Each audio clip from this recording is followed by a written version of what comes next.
Welcome to Educate.com. This video talks in detail about circular motion.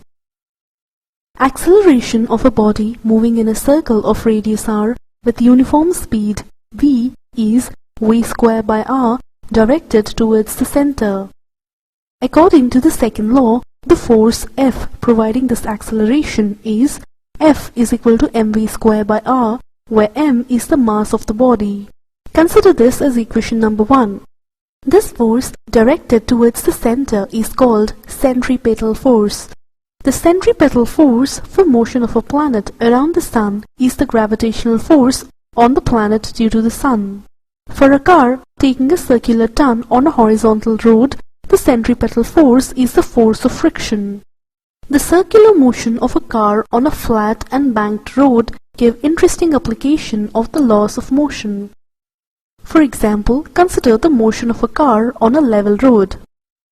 Three forces act on the car: the weight of the car mg, the normal reaction capital N, and the frictional force F. As there is no acceleration in the vertical direction, N minus mg is equal to 0, or N is equal to mg. The centripetal force required for circular motion is along the surface of the road and is provided by the component of the contact force between the road and the car tires along the surface. This, by definition, is the frictional force. Note that it is the static friction that provides the centripetal acceleration. Static friction opposes the impending motion of the car moving away from the circle. From our previous video on friction, we know that, according to the law of static friction, Fs is less than or equal to μs into n, where Fs is the static friction, μs is the coefficient of static friction, and n is the normal reaction. Consider this as equation number 2.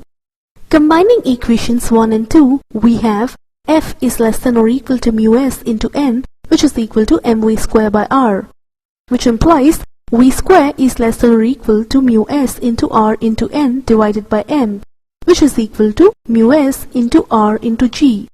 Since n is equal to mg, this shows that for a given value of μs and r, there is a maximum speed of circular motion of the car possible, namely Vmax is equal to under root of μs into r into g.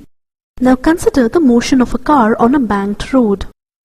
We can reduce the contribution of friction to the circular motion of the car if the road is banked. Since there is no acceleration along the vertical direction, the net force along this direction must be 0.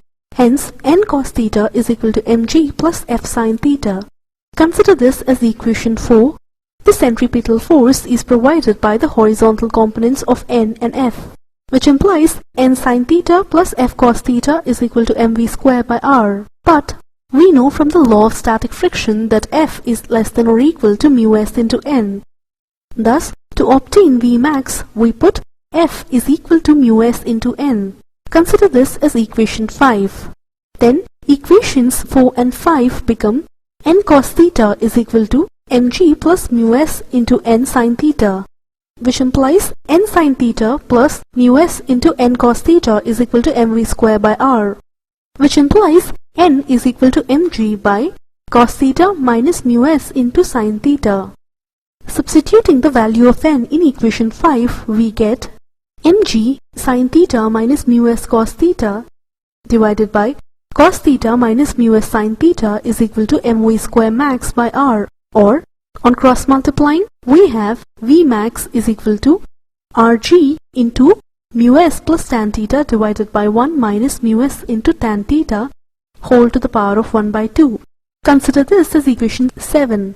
Comparing this with equation 3, we see that the maximum possible speed of a car on a banked road is greater than that on a flat road.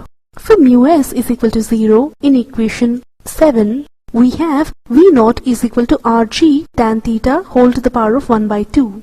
At this speed, the frictional force is not needed at all to provide the necessary centripetal force. Driving at this speed on a banked road will cause little wear and tear of the tires.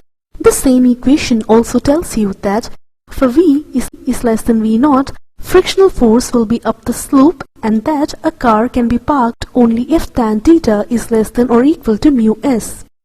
Thank you.